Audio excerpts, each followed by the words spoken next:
So let's let's begin just getting comfortable in our seat.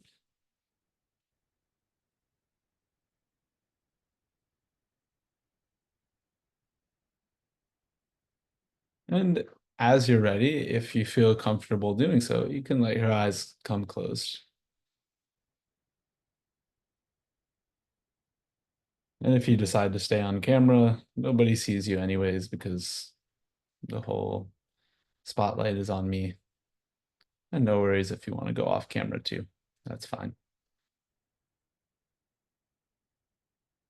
So as you close your eyes, just take stock of what you notice first.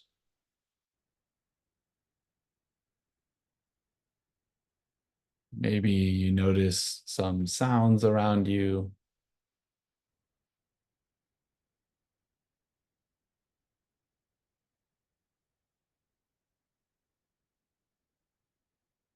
Maybe you notice what's happening with your body a little bit more, including your head.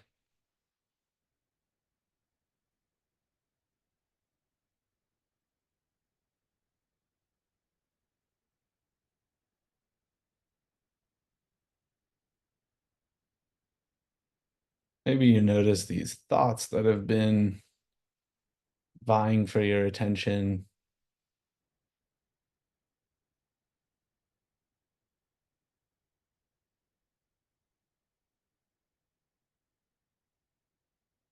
We're just starting by taking stock of what's happening.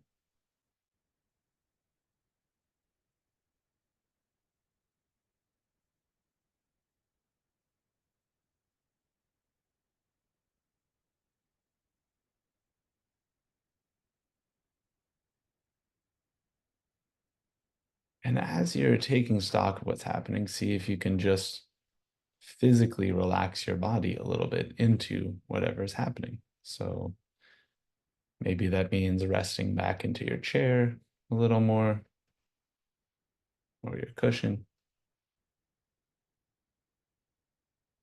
Could mean softening your face and shoulders and jaw, maybe your belly.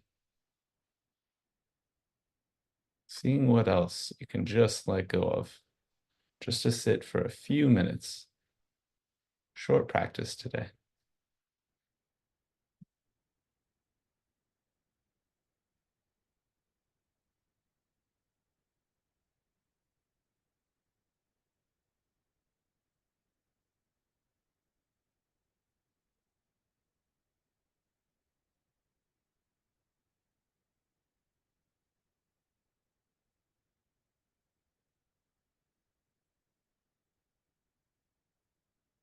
I invite you to start by imagining that there's this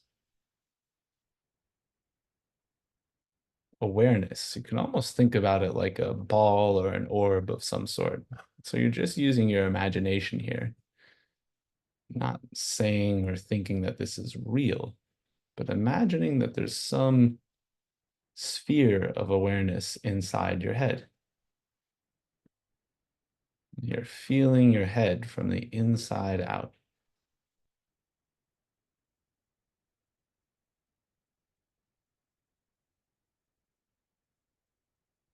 So from the center of your head, what's happening on your forehead?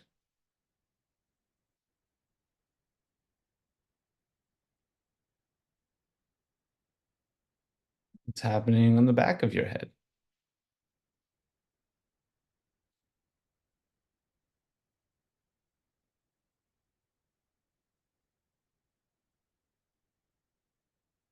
What's happening behind your eyes? Can you soften that a little bit more?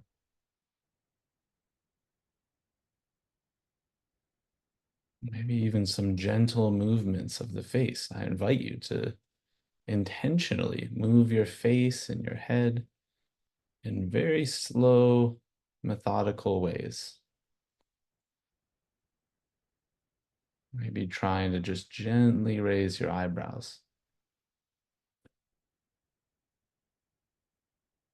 And let them rest more fully than before when you're done. Same thing with your cheeks and your eyes.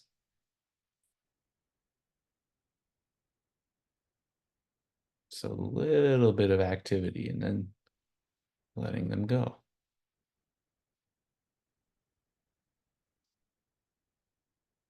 Same thing with your jaw. Just a little bit of gentle movement.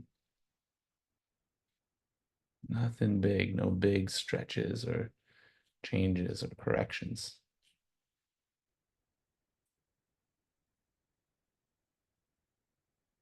Let's move this sphere of awareness into our neck, imagining that from the inside of our neck, from our throat out, you can feel what's going on.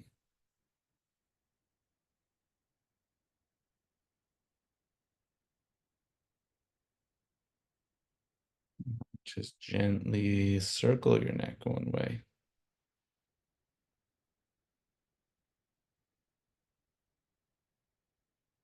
and the other way.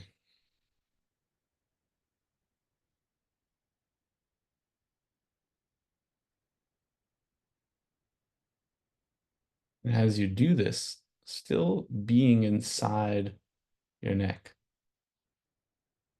really experiencing these movements from the inside of your body.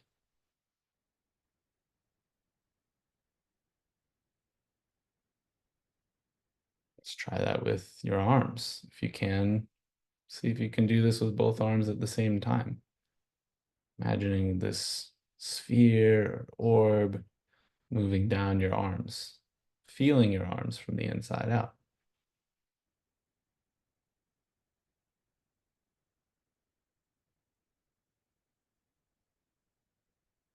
Maybe making some small movements.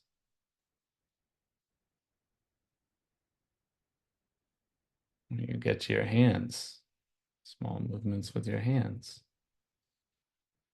Very gentle. This meditation practice is based on the quality of how you're moving your body. So move in very gentle, not overly prescribed ways.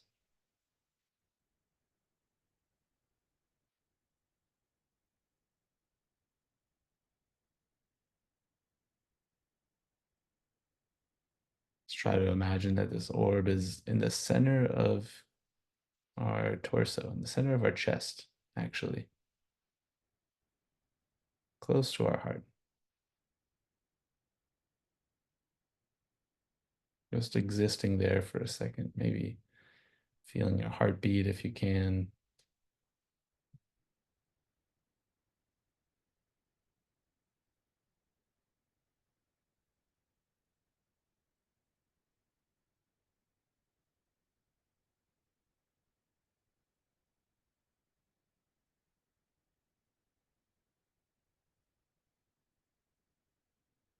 Again, some small, gentle movements now of the ribs.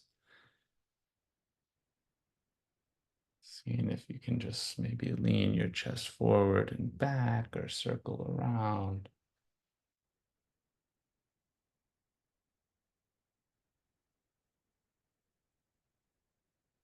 Making your movements an expression of care and gentleness towards your body.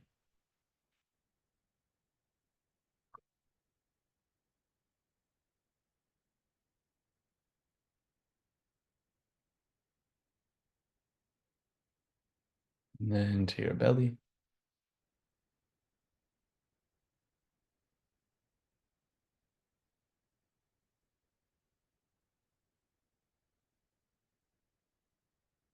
Imagining that you're living inside your belly, your whole mind slipped down to your belly. Noticing any tension or feeling or restriction here. Seeing if you can just let that go and just feel what weird, odd, subtle feelings you can feel in the belly.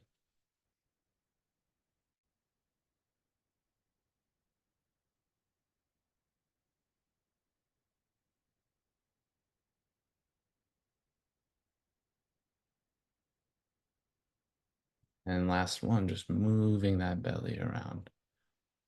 Maybe a little circle of the hips in your chair, or maybe it's pulling yourself down and back with your belly.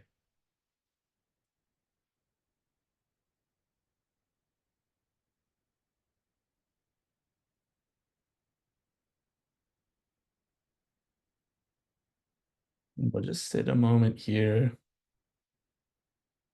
imagining that the orb or sphere has taken the shape of the inside of our body, the whole shape of our body, just below our skin. Just sit here feeling your body.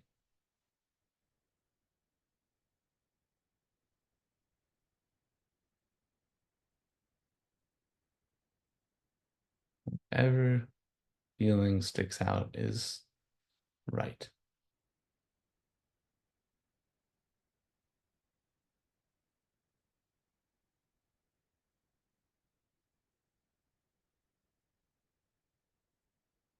When you get pulled by thoughts, just feel what that feels like too. Can it be felt somewhere in your body?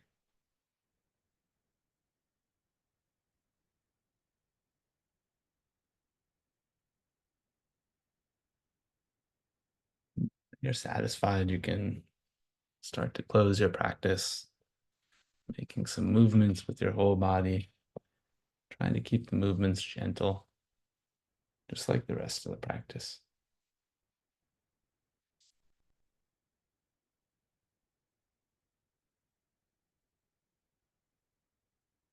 Once you're ready, coming on back visually as well.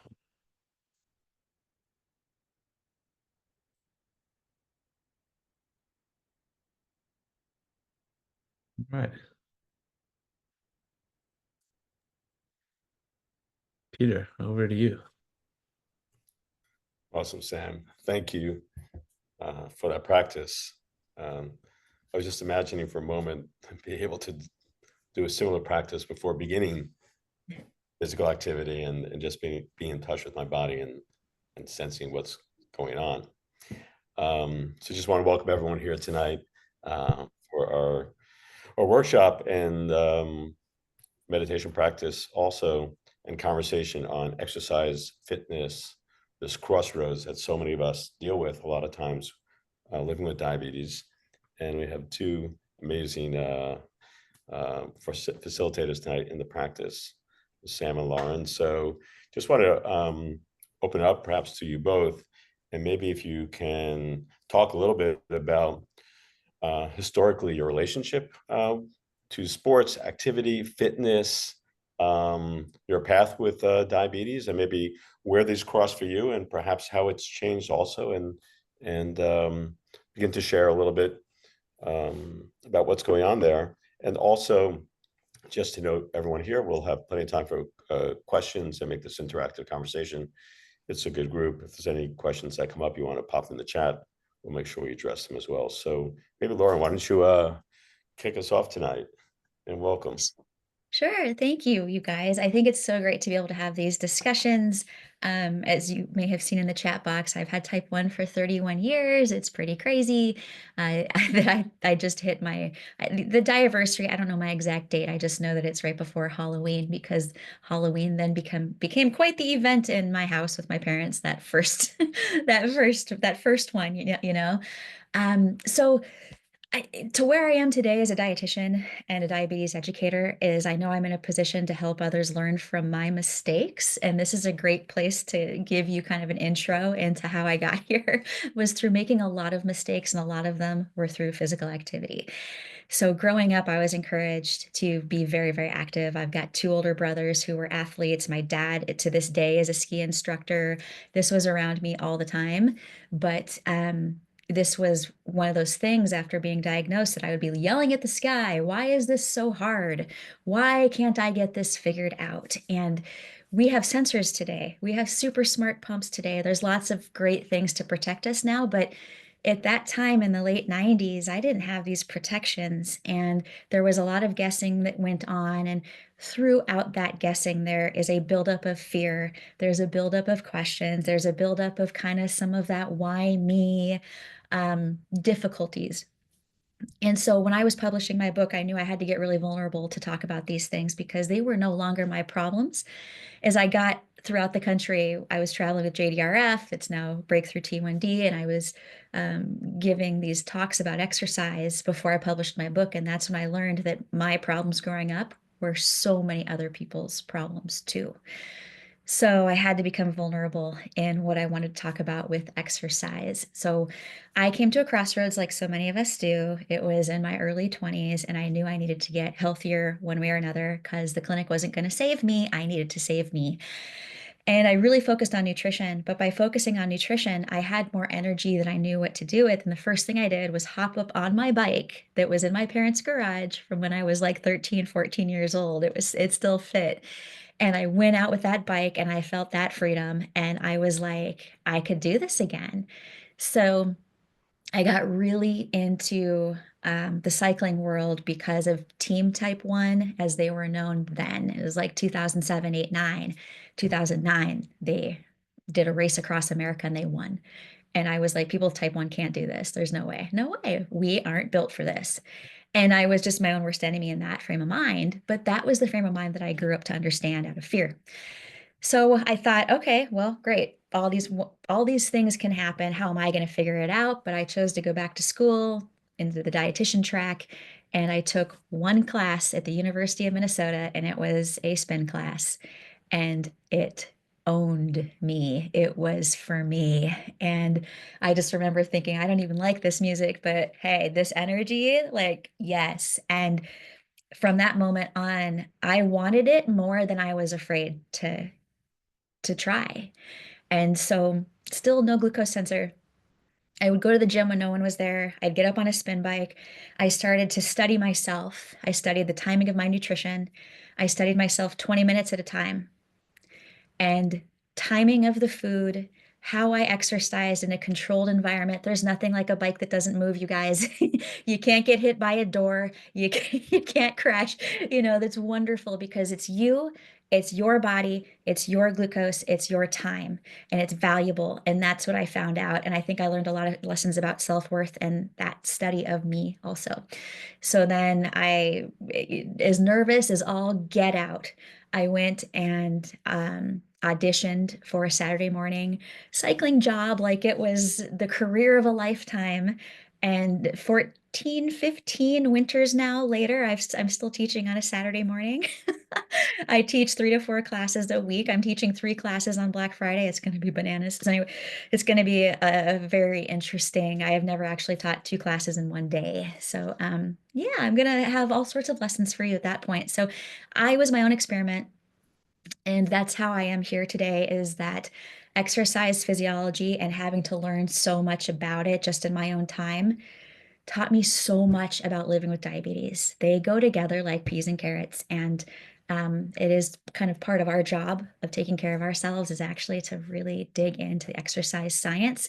But once you feel that connection to how you'll get better through some very simple principles, that's amazing. It's confidence. It's a lot of great things. So that's how I'm here and teaching and all those other things. And let me throw it over to Sam before I keep going. Sure. It's awesome to hear more about your story, Lauren. I feel grateful to hear that. Thank you. Um, so some of you know some snippets of my story, and I actually really appreciate, Lauren, that you highlighted this piece about fear and kind of a fearful relationship between exercise and living with T1D, because I think this is so common. Um, and weirdly, it's something that like hasn't been part of my experience. I've had other problems that I'll also, talk about today, related to my relationship with exercise and T1D. But when I was diagnosed, I was 8 years old, and I wasn't really like an athlete at all. Basically, I was like a little chubby kid. I loved reading. I loved playing video games. My dad, in order to motivate me, would get me to go on a bike ride to an ice cream shop. That was the way that he got me to be active.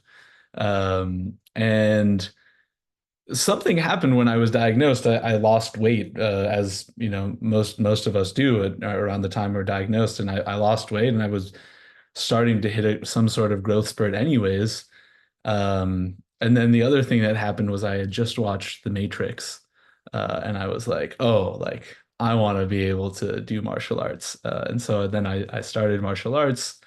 Um, a couple of years later, I continued to get bigger, and I was quite large for my age, and so I was naturally just a good football player, and continued to work on that and develop that, and ended up playing football in college. And I'm rocking my Penn football shirt today, in honor of the talk. So yeah, really, my relationship with exercise, and this has kind of been my side of healing over the years. It was never about being afraid of the exercise, because it kind of, there was a level in which I kind of equated success in exercise with success in sports, and success in sports with my meaning, with who I was, with my identity in life. And so there was a kind of different issue, I think, that emerged, which was a more of a mechanistic relationship with my body, where I kind of understood my body as like this tool to get me somewhere, rather than something to be respected and appreciated and listened to. It was something that I could extract something from, and so that, you know, became the dominant relationship with my body and with exercise for quite a few years. And it wasn't really, you know, while I was playing football, I thoroughly enjoyed playing, and I generally just enjoy playing sports. And so while I'm playing, it doesn't feel so mechanistic. It feels like it's a game. There's something really enjoyable about that. And that's something that I'd love to come back to over the course of us talking today. It's just that love or that joy. Um, but I found that you know, there were certain things that when I was done playing, that I was like, oh yeah, I could really care less about that. Like, I don't really care about lifting really heavy weights anymore. I don't care about doing this or that. And now I still lift weights, but I lift weights for a different reason than I used to. It used to be about, oh, you have to hit certain numbers and do this and that. Um, and I've come to kind of re-enjoy or rediscover my relationship with movement and exercise, um, and joy through capoeira. So another martial art that has some Afro-Brazilian roots, and is very musically involved. So that's kind of been part of my journey. And you know, the other thing that I'll say about this, maybe a unique facet of my exercise journey, is especially during those football years. And I'm this is another thing that I'm unworking since, but um, I had very little control over my environment, and over what I was asked to do from an exercise standpoint, and over what when I was able to eat. Most of that was all dictated to me, and so I was really forced to figure out in other ways, like, okay, well, I'm working out in 30 minutes. I have no freaking clue what they're gonna make us do. And I have to eat something now because I haven't eaten for hours. So how are we gonna do this? And that led to some interesting experiments, to use that word that you used, Lauren. Um, so I'm actually oddly grateful of that, and I'm having to learn now, like, hey, I actually do have a say. I don't have to go to this class, or I can eat at a different time. So that's been part of my journey. Yeah. Well, so Sam, thanks, and Lauren, thanks. I'm really curious about something. Maybe you could address this. You know, I also I was diagnosed 10 years ago, so always with the CGM, more or less. But you're talking about a time pre-CGM, and I imagine whether it's, I know Sam, I think you're on MDI from at the early stages. Laura, I'm not sure. And I actually had a cousin who was 14 when he was diagnosed, also about 30 years ago, and he was a tennis player, and played also for college. So I was always amazed and listening to your stories about your spinning, and Sam, your football. I always wanted to ask you this: how is it that how is it that you get involved in sports and these activities, which are very demanding, Lauren, it's spinning. It's like, we know the fear of going low and these challenges. With my cousin, I'm like, how could you possibly play tennis? And when do you know when to get off and check yourself? And how do you manage not pulling yourself out of the game? So with that reference, maybe you could just suggest some of the challenges that you've had to deal with in excelling in sports and participating in sports, because I know you're both competitive also, especially in that realm. So Sam, you could address that a little bit. Sure. Yeah. So, and yeah, you're right. So for a long time, I was pretty much until college, I was exclusively doing manual testing of my blood sugar. And then in college, I kind of experimented with the CGM a little bit.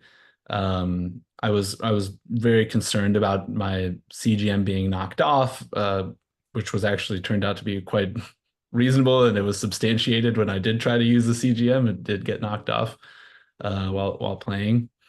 Um, One thing that I find, and I'm curious if anybody else who's had both experiences with CGM and manual testing, is that there's a degree to which, and I do find a CGM helpful. I wear one now, and I'm very grateful for it.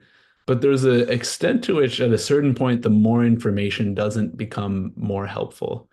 There's a kind of an information overload, and I think sometimes we can be really reactive to this constant information coming in. And I'm the first one to say that I do this. I saw something come up on the Zoom. It was gonna raise my hand officially. So, for example, I have my CGM. I can look at it on my watch, and because I can look at it on my watch, I probably look at it like every 5, 10 minutes. I mean, I'm sure there's periods where I don't look at it for an hour or something, but probably most of the time I'm looking at it every 5 minutes. Why not? Um, at another time when I was testing my blood sugar, it was like, I mean, I tested my blood sugar a lot, and some endos, thought I was totally crazy for testing like 12 to 15 times a day. I just felt like that was what I had to do, but that's nothing in comparison to how much I look at my blood sugar now. Um, so I think like what I mean to say by this is I think that I had a better relationship than A to like what I was actually feeling in my body, and what that meant for how I took care of my blood sugar. And B, what basically like what information is enough uh, to approximate what the right thing to do is, because I'm never going to actually know for certain what the right thing is or get it right. Um, but how much information is enough? And back then, when we had more of a paucity of information, uh, I had to be more strategic about that. I said, okay, well, I've tested my blood sugar twice now. It does seem to be on its way up. That's got to be good enough. Let's go for it. Now I can say, well, let me just wait another little while longer. And it's of great benefit, and it's a curse, both. So I would say it's one is relationship to my body, and two is um, a relationship to the information coming in. Like the information was more valuable and it was more strategically used then. Now I feel like it's just, oh, it's another 5 minutes. I'll just look again. So Cool. Thanks, Sam. It's really interesting to think about, again, time before CGM and all the devices we have. And again, not everyone we know is on CGM. Not everyone has it on the Apple Watch and being in tune to the body. But again, as a professional athlete or college athlete for sure, it's just amazing to think that you are doing this in the middle of a game and practices. And we all know the challenges of what can happen if we're not always on top of this. And Lauren, so just speaking of the challenges, any big challenges that you want to point out in your experience with exercise and fitness? And is there something that really, stands out in your mind, like, man, how did I get through that one? Or what the learning from that? Every challenge, right? I wrote three things down as you were talking, Sam, because they all come together and they kind of work in this circle that is us in our own experience. And one of the magic words you threw out was reactivity. And from reactivity, something I thought of was that you can become trained, and I'll explain that in a second. And the other third thing was guiding principles. And the guiding principles are timing, the type of exercise, and also there's kind of this 2-hour time frame around nutrition. And even with your eyes closed or with or without a CGM, these guiding principles will always be there. I call it building your own exercise protocol. It's how you end up figuring out how to work with exercise and your body and your timing, your specific timing. And what that all leads down to is self-awareness. So Sam just gave you this great example of having built self-awareness through repetition throughout that training. And his experience, it was like everything was regimented. It had to be done. There was like grin and bear it, you know, and then it kind of gets into what did I learn from all of those experiences that I had.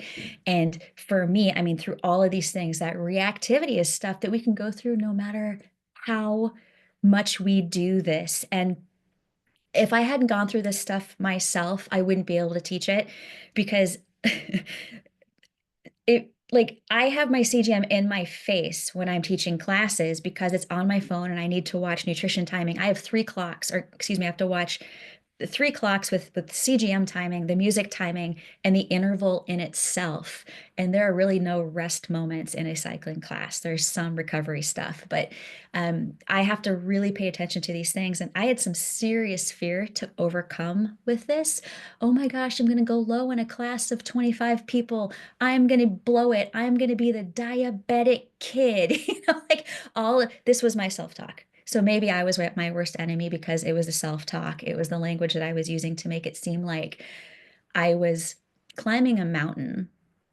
I made that mountain. That was me. So everyone was going to understand if something didn't go right, but I really wanted to do it well. I wanted to understand it. And this is why I took the extra time in self-care and in self-awareness to figure out why things were hard for me, why either I was going low or why I was rebounding and having a high when I got done. This is how I learned about the effects of adrenaline. This is how I learned how to have a smart cool down protocol. This is how I learned that overnights we are prone to having lows if we had them during the day. So there's also lots of science that goes on with the body that you start to learn through that repetition and the self-awareness so that you don't have to science it to death, but you start to just learn how you react to something. So the challenge that I had was knowing how am I going to work out for 60 minutes at the intensity that I want to work out at and not screw this up. And it was training. So you can become trained. Everything we do at first, physically, physical activity, you jump right into a boot camp class and you've never done boot camp before. Whenever anything is new, the chances of us going low are higher. It's new. But now with repetition, just like our heart rate, like heart rate training goes, if you went out and you walked a mile and it was hard, but you walked that mile 5 days a week and you were damn determined that you were going to get better at it, you end up walking two eventually. And that two felt like one used to. And that two might feel like might be a five. And now that five feels like the one in the beginning. That's you actually becoming trained. And as you become trained as an athlete now, you're not treating yourself like the diabetes person. You're now an athlete working with diabetes, not diabetes owning you.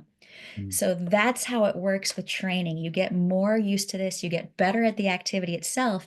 And the next thing you know, you're teaching 90-minute cycling classes or you're running that mile, right? Tracy's like, I see it. Like, right? Like you get the confidence to do more because you become better at predicting how to work with your own body. I love this So idea of along this topic, there's, well, one is that there's many times a day I don't like having my CGM, but exercise is not one of them because I love endurance exercise. And before, I mean, maybe because I got type 1 at age 67, I have very little awareness of hypos. So when I would go out for a long bike ride, I would do a finger stick every 15 minutes, which is a nuisance. And it would be real steady until it would plummet. So with the CGM, I can see it start to dip and I just have a little, I just have a little date, it because I can see it, I can be more proactive. But here's my question, is right along those lines. I love like long distance bicycling. I love like endurance activities. And I love working out in the morning. I don't love fasted exercise, which seems to be the most effective way. When I do it fasted, it's like I'm pretty rock solid. But I really love breakfast.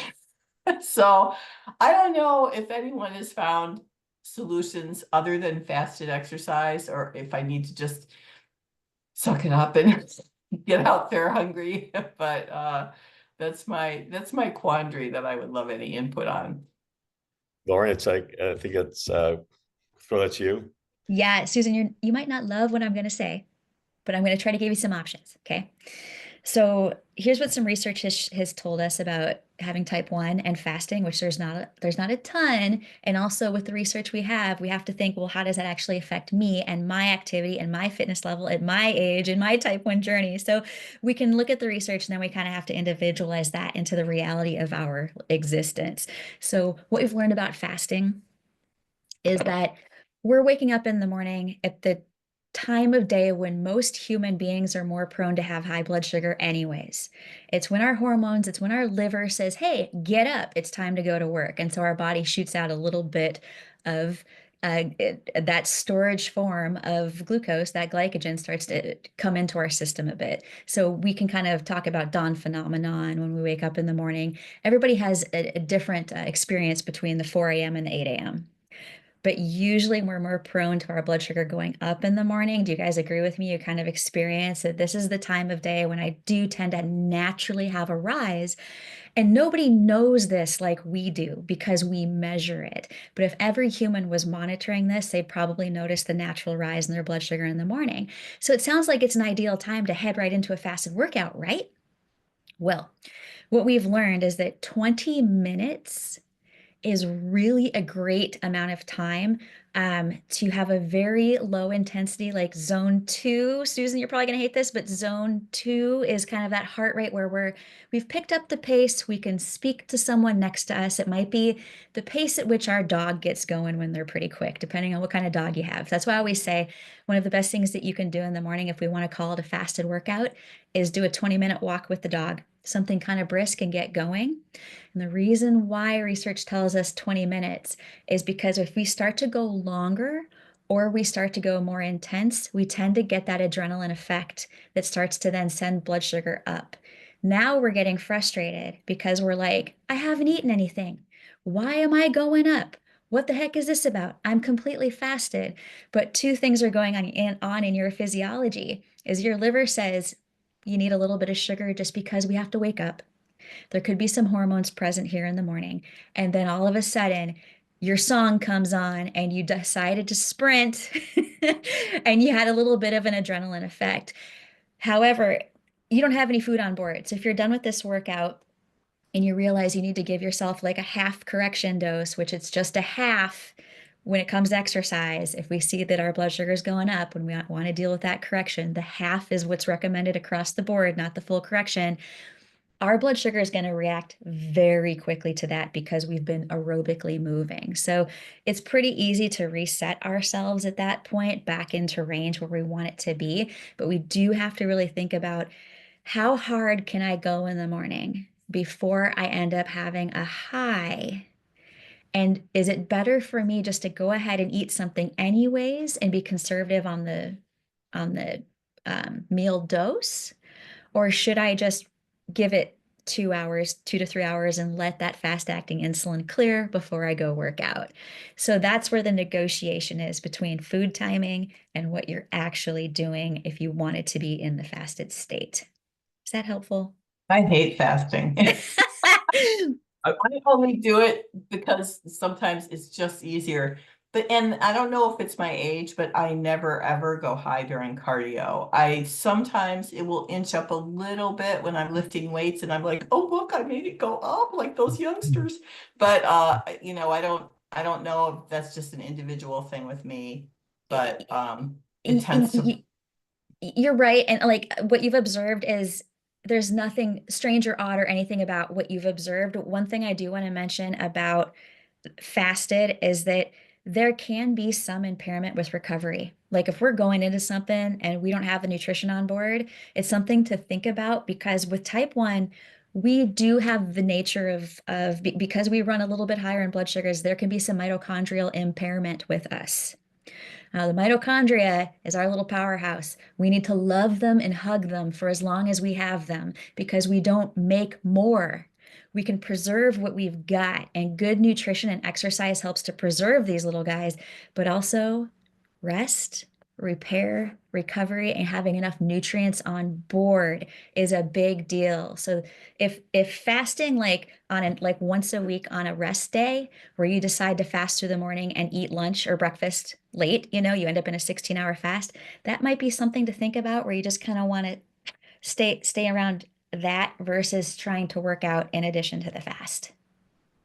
I just wanted to add kind of a different angle because Susan, I also don't. I've gone through phases where I've done fasting, and I've gone through phases where I don't do fasting, and I've kind of done it all sorts of different ways based on what life has brought, and this, especially during football, um, often the dynamic in the off seasons would be that basically we would work out very early in the morning, so naturally you wouldn't start to eat at that point. But you would work out for about 3 or more hours, and it would start with running, and then you would go lift afterwards. And you have to, pretty much everybody would eat something in between. Um, what I found to be extremely useful was focusing more on higher fat foods and lower sugar foods, and that let me get away with like being extremely conservative about my insulin. So I would basically just be able to say, okay, as far as insulin goes, I'm just going to be mostly reactive. Maybe I'll give myself a tiny bit of insulin. But if I've had a meal that's mostly fats, then I can get away with giving a little bit less insulin because the rise that I will see will happen a little bit slower. So I've found that to be useful if that helps. I don't know exactly what you like to eat for breakfast. If you're a pancake person, that probably doesn't help that much, but uh, You I, guys, I keep my fat pretty low because I find that really helps with my insulin sensitivity. But I think that's a really useful strategy to eat something, but not so much that I need to start taking a lot of insulin for it. yeah. So I'm just curious if we could invite Chris in for a second. And also, Lauren, what you said earlier, and Sam, also this idea of repetition, self-awareness. And just like with diabetes, I think everyone's going to have a different experience, and it changes over time as well. But I'm curious, Chris, we haven't met, but I know you work with a lot of people in coaching T1D, if I got that right. And I know you put something in the chat about fasting as well. So maybe your perspective here is also interesting.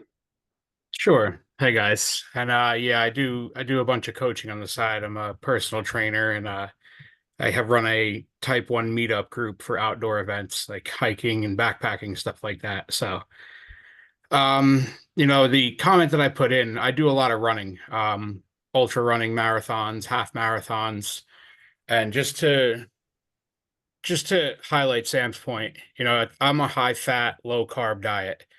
I've been doing that for a long time, but everything I say, and I'm sure everything anyone else will say, it all comes down to figuring out what works for you. I've spent 5, 6 years dialing in my running profile on my insulin pump to find exactly what works that allows me to be flatlined at an aerobic level. I've also spent a lot of time testing and watching the information to realize if my heart rate goes over an average of 162, I switch into anaerobic energy systems, which then makes my blood sugar spike. So there's a whole lot of testing that's gone into what I've figured out for myself. But by doing all that, I've also been able to utilize the time restricted feeding windows. I've been able to utilize 36, 48, 72-hour fasts to help really get me primed for events as they're coming in.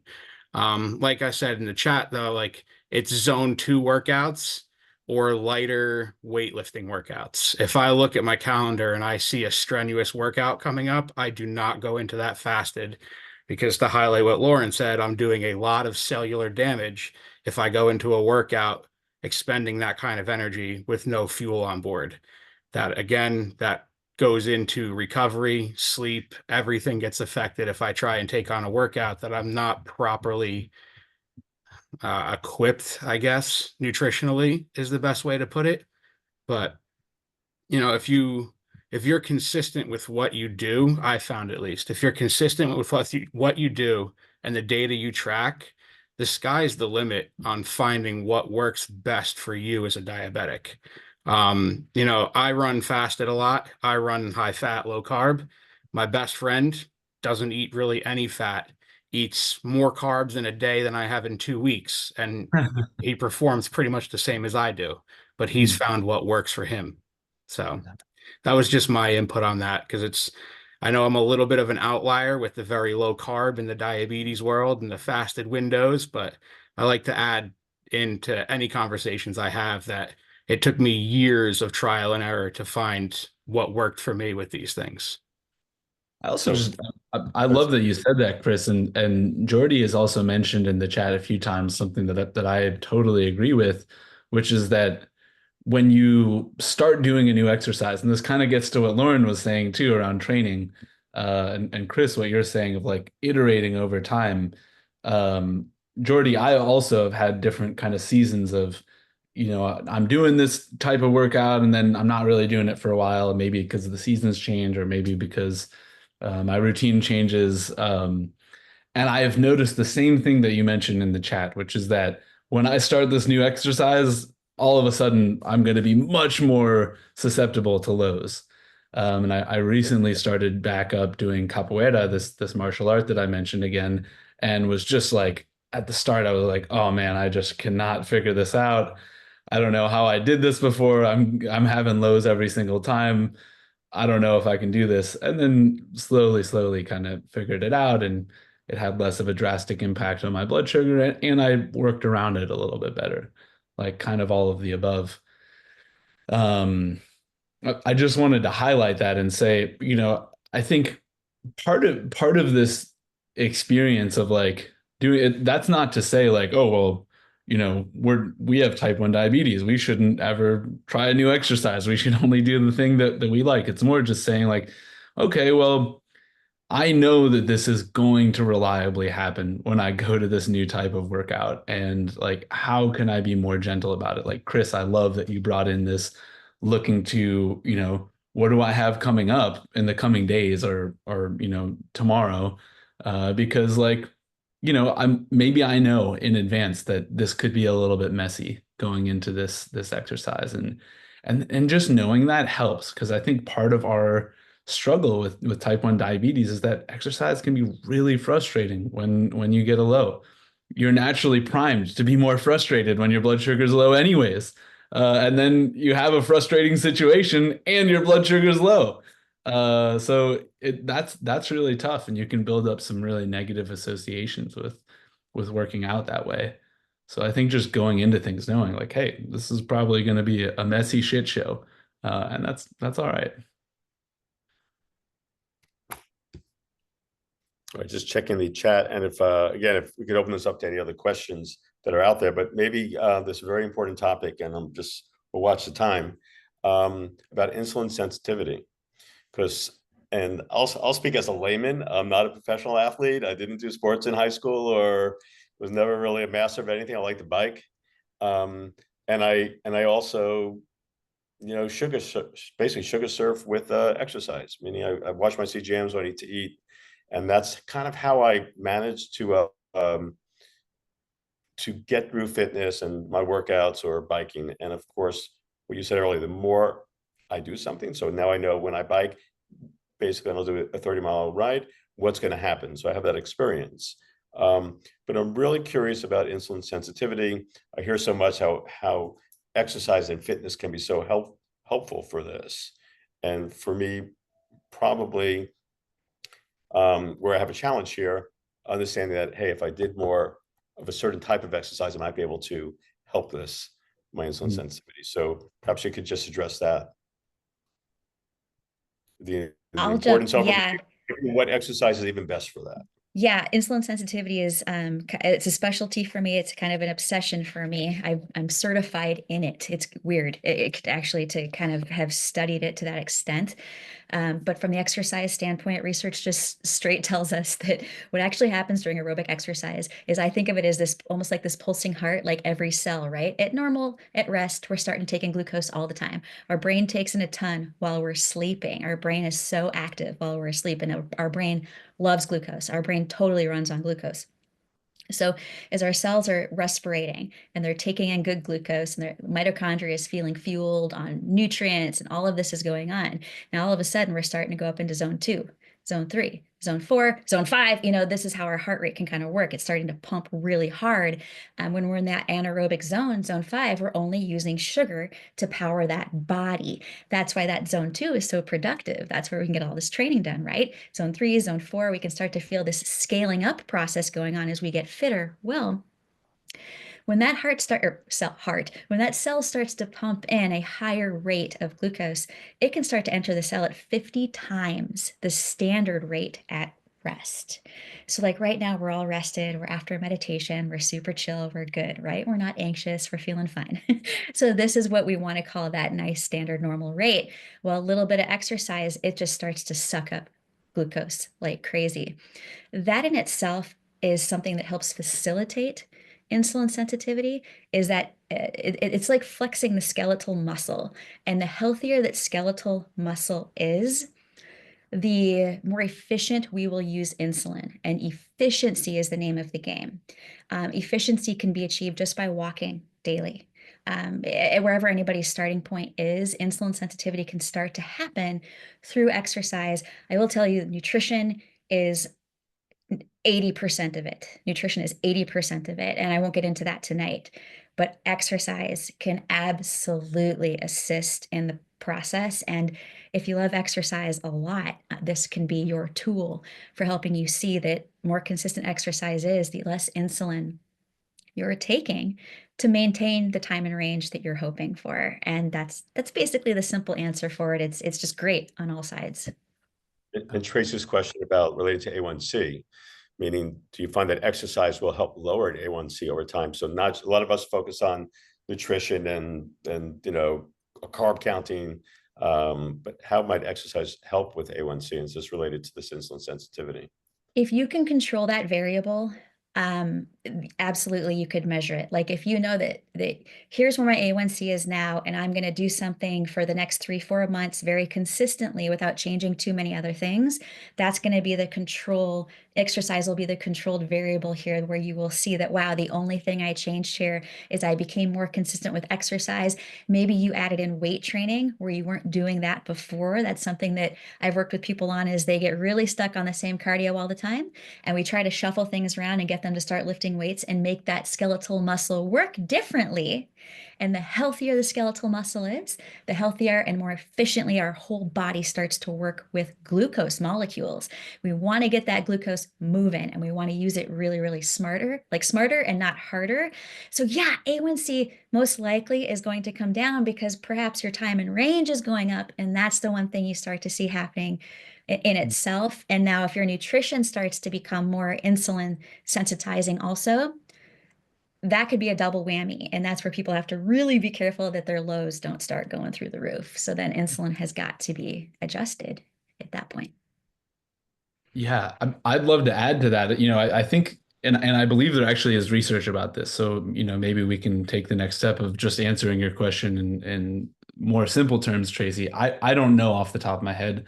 I'm pretty sure there's research that says that exercise lowers A1C for T1Ds. So I think just to start off with that, I can say the analogy, like the way that I like to think about this in my own experience, because people ask about this and they ask about same kind of similar question with diet. And I feel like it's a nice segue, and this can be our last question because I know we're at time. So Chris, thanks for joining also. It's a really nice segue into the relationship between insulin sensitivity and an A1C. So in theory, you could have poor insulin sensitivity. So you could have a lot of insulin resistance and have a good A1C in theory. In practice, though, the way that I kind of think about this or experience it is it's almost like with T1D, we have these different levers that we can pull to make sure our blood sugars are in the place that we want them to be.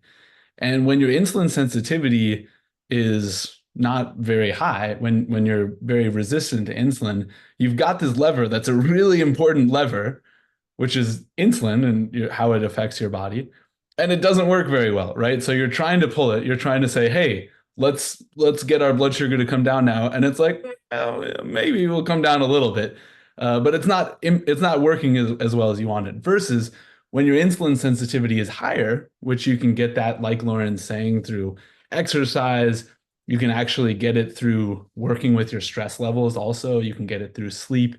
You can get it through diet. So all of these different ways are ways to impact your insulin sensitivity. When you're more sensitive to insulin, you can say, hey, I want my insulin to come, or my blood sugar to come down, and it'll do it because you're more sensitive. So that's the way that I think about it. It's like, oh, well, of course, it makes the whole system more workable. It's kind of like, it's like oil in an engine, right? It makes everything just flow a little more smoothly. So Yeah, thanks, Sam. And I know we spoke about this also. It may just be that, this might be a really big lever to pull, and I love how you frame this with sleep and nutrition and exercise, and we can certainly add in meditation to all this. And Lauren, we spoke earlier about wellness in general, and these are all so important. But I'm understanding more and more how important exercise and fitness is, and that daily, as best we can, to help with that issue, at least for folks that really are challenged, as I am, with insulin sensitivity, because that really is a great lever. Cool. So I don't know if there's any either closing questions or remarks you guys want to make, or if anyone had a pressing question out there. This is helpful for me. So I would just say thank you, because I'm new, 4 years in, and just listening and understanding. I'm still learning, so I'm still training my body, as Lauren says. And I got a lot to learn. So that's all I got to say. It's still tough, and my A1C is still high, and all I eat is salad. I don't know, and I work out every day. I feel like there's something wrong, but I'm definitely resistant, and so I'll figure it out. This is why I'm here. Thank you. So good you're here. Yeah. And I will just say I'm so glad we're talking about this. I feel like there's a whole other talk about the relationship between movement and meditation also. So maybe that, Lauren, we can do another talk on that. That's a whole other thing. But I'm glad that we got the chance to talk about this, and I'm here as a resource. I think you all have my contact, which is on the Diabetes Sangha website. And I'm sure Lauren would be a resource as well. And she's got some great books on this and coaches people. So thanks, Sam. And Lauren, you also, because Sam mentioned your book. There we go. I was like, yeah, I'm going to just put in my website here, because I have a guidebook that I just published on exercise. It's 40 pages of just get in there and start studying you. It's basically a guidebook of the things you want to think about. And then there's some charting at the very end. I think that pen to paper is still my preference on these things versus putting everything in the app. The CGM's already in your face, right? With the app, it could be the pump also. So a couple of printouts there where you just start to write out the timing. And what happens is it becomes a blueprint to what happened to you over 2 weeks of exercising. And that can be enough to go, oh my gosh, okay, so if I had done this a little bit differently, maybe I would have avoided that low or that high, or here's where I can slide my lunch. It's that kind of idea with mapping. So Tracy, like in your case, once you start to nail it, you are going to be like, oh, that's what you're looking for, right? Yeah, you're looking for the, I get it. And that's where we all want to get to. And when we have those moments, we also, I think, become more versatile to other things that can come our way. It's just like the meditation practice is such a great tool if life isn't perfect. Well, exercise isn't always perfect either. So we utilize these other lifestyle tools to start to kind of like understand what's going on. So that's where I created that guidebook, and you could email me through my website. I am always happy to answer questions for anyone as a resource. So Thanks, Lauren. It's great having you on tonight. thank you. Sam, amazing conversation. And Michael just left something in the chat, so it's probably a great way to close. He said, be curious, give yourself some self-compassion, and be prepared, of course, when you're moving, right? We are moving targets. So thanks, Michael, for that. And thanks all for joining in tonight. And let's consider round two. I love the idea of the connection, of course, with meditation and this category as well. So thanks everyone for joining in tonight. Really appreciate it, and great seeing everyone. Thank you so much. Thanks for organizing things, Peter. And thank you so much, everybody that was here. We have so much to learn from each other. Thanks, Sam, Peter, Lauren. Be well. Bye-bye. Thanks Have a all. good night. Happy Thanksgiving. Happy Thanksgiving. Bye-bye.